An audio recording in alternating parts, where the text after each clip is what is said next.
A lot of you have commented you like to hear about the successes, some of the problems of other mentees. And I got an email this morning I wanted to share with you.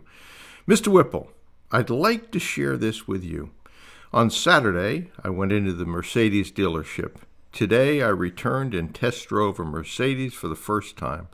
I have now formally put in my order for a approximately $200,000 Mercedes AMG. Over the next 11 months, he mentions another mentee who works apparently at the Mercedes factory in Germany, will be assembling my car and inscribing his initials on my engine. Once done, it will be delivered to me.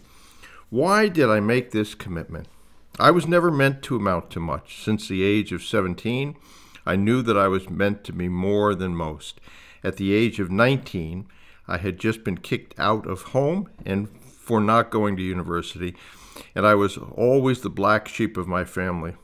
Perhaps I will share my life story at another time when you are not recording the meeting. It's funny. I was working at KFC, which is Kentucky Fried Chicken, you probably already know that, as an assistant manager, slaving away for a crappy income. I remember when I left KFC and went to my sales job, my area manager tried to keep me in the job.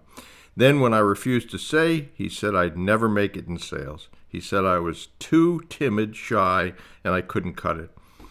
I then went to the sales job, and all the top performers said no one ever makes real money for the first couple of years. Well, I showed them all. My fourth month in the job, June 2018, I made $18,500 for the month. Even though it's laughable now, in my view, this was my first taste of success. Something I have never done is doubt myself. I never doubted myself because there was no one else to cheer for me, and so I learned to always bet on myself. I eventually quit the sales job to start a business. Everyone said, "You're a 21-year-old making great money. Why ruin it for a business that probably won't work?" I didn't listen. I knew that I could do more. I quit the job and went into business for myself. Even when I started my first business and failed, I knew I could succeed. I knew that giving up was never an option for me. I failed a lot, and he emphasizes a lot. Eventually, of course, I found some business success. Sometimes I forget how far I have come for a now 25-year-old. The time has come, however, to move to the next stage. My life is currently comfortable because I have experienced success past my age, according to other people anyway, and I have more time than most people have. However, time will catch up, and so I must evolve or die. I must achieve the next stage of my dreams, or I will forever be in the world of regret. I am ready to move up in the world, which brings me to the car. As long as I am comfortable in life, I will never move as quickly as I can. I remember when I had $11 in my bank account and had to decide how much fuel to put in the car to avoid spending too much. I remember when I used to look outside my driveway and to see if the repo man was there to take my car and motorcycle because I was late on loan payments.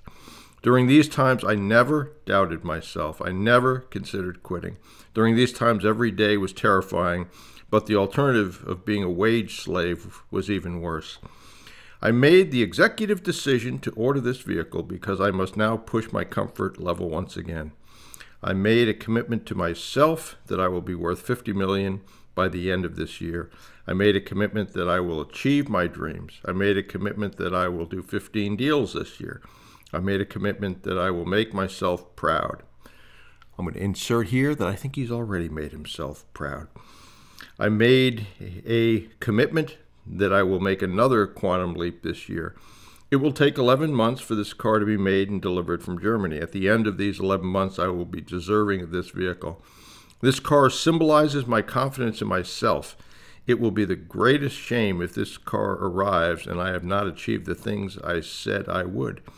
I would not have purchased this car if I was not going to do 15 deals this year. I have made my commitments, and you can hold me to that. Have a pleasant day ahead to your quantum leaps. Okay, it's a good email. And a lot of times you have a decision whether you're going to quit or whether you're going to push forward. And as he said here, he had a lot of failures, and boy, can I relate to that. I've told most people when I quit my corporate job and eventually ran out of all money, had no credit that was worth anything anymore, and had $40. I still had $40 left at the deep bottom of the hole. And I could have quit. Everyone told me, geez, you had such a great life, go back to that corporate career. That was not an option for me. And I'm glad that I pushed forward, and the rest is history. So I appreciate emails like this. I appreciate also the commitment that this person is making to himself. He set himself up in the spirit of burn your bridges. And if you do that, you have to succeed. As the Vikings said, burn the boats. We either push forward and succeed, or we go home on our shields. So that being the case, I'm just glad that he's doing what he's doing. And he also commented to me that he's interacted with a couple mentees. One of the reasons that I don't mention names is he didn't sign up to do that. So I don't use real names and locations for that reason. And he said he tried to convince somebody to keep pushing forward, but they threw in the towel. And regrets are a bitch. They just are. So think about your obituary. Think about what your life looks like and what you want it to look like. And then craft the actions and take the actions that will bring that to reality. So again, I thank you for sending this. You know who you are. And for those that are reading it and find it inspirational, as he said to me, if it helps one person, that's worth it.